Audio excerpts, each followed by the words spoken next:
Is the FNaF movie doomed? So with the FNaF movie officially in post-production, I'm going to be giving you guys my thoughts and opinions on the movie. So without further ado, my friends, let's get straight into today's video. Now for the beginning of the film, I believe we're going to see an opening kill for it. I believe we're going to see like an old security guard getting killed by Freddy, or a janitor getting killed. It doesn't really matter if we get it or if we don't get it, but it's still really cool to see and it would really hype up fans. So I personally believe the FNaF movie is going to be rated PG-13. The reason being is because I believe Blumhouse and Scott would make it PG-13 so it can get a bigger audience and it can bring more money into the box office. Blumhouse has done this with Megan and a bunch of other films. I personally don't really care if it's PG-13 or R-rated.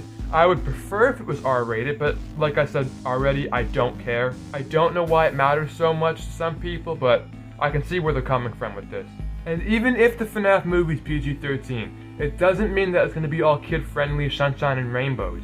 PG-13 can have intense violence, brief strong language, partial nudity, and a minimum rating of drug use. So it's not going to be all that bad if it's PG-13. We will see blood in this film, and we might see a little bit of gore regardless of the age rating. You guys have to have a little bit of trust and faith in Scott and Blumhouse. They're gonna make a really good film. This one's obviously a no-brainer, but the FNaF movie is gonna take place in the future with a little bit of flashbacks to the past. For me, this is a plus because this does switches things up from the games. In FNaF 1, we're playing in the past when this building is still up and running. We know the FNaF 1 pizzeria is still open by the trailer of the game. Let me give you some proof. During the day, it's a place of joy, but you aren't here during the day. You have the night watch.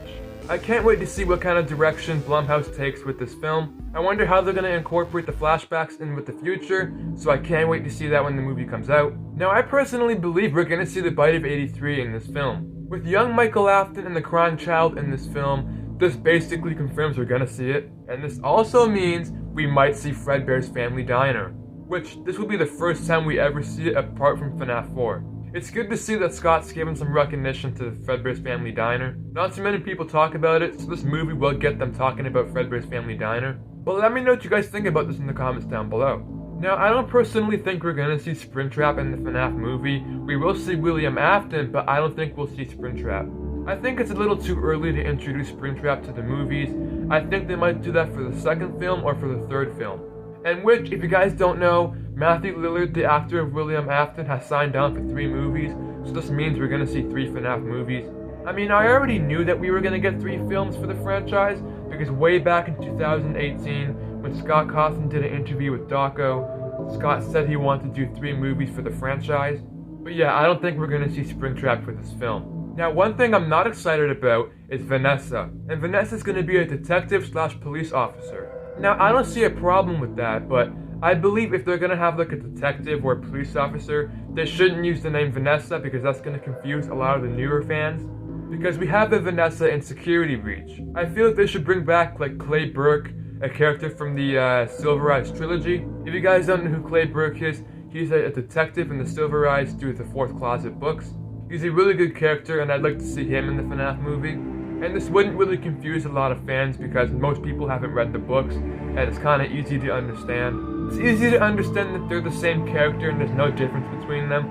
So I believe Blumhouse and Scott should have chosen Clay Burke over Vanessa for this film. But that's just my opinion. Now I believe we're going to get a teaser or maybe even a trailer for this film by like late summer, maybe even early fall.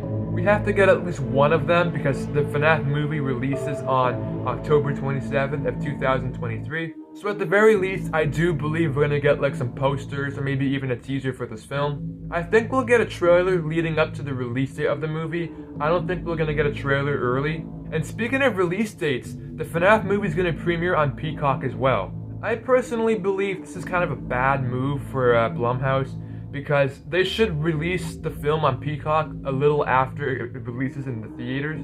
I don't know how that works. I don't know how streaming works. I don't know how theaters, like box offices work.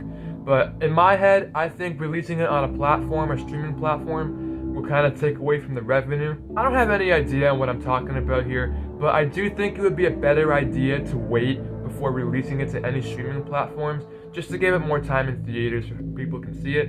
And it'll make a better experience for the fans as well. But still guys, let me know what you guys think about this in the comments down below. In terms of cameos, I don't think we're going to see a lot. Markiplier has confirmed that he's not going to be in the FNaF movie. I could see Dawko, 8-Bit Ryan, Raz, and Baz being in the FNaF film. I can even see Corey Kenshin being there, although don't lean into that. I'm not even too sure of that. I'm only going off of what Corey Kenshin said. But it's highly unlikely any of those guys are going to be in the FNaF film. It'll be awesome to see them, but it may not happen. It could happen, and it may not happen. So take it with a grain of salt. Well guys, I'm going to wrap up today's video here. If you guys did enjoy it, make sure to leave it a big old thumbs up and subscribe if you guys are new. Make sure to turn on that post notification bell so you guys are always notified when a new video or live stream comes up by me again. Stay safe guys, stay happy, take it easy, and I'll see you guys in the next one. Peace out everybody!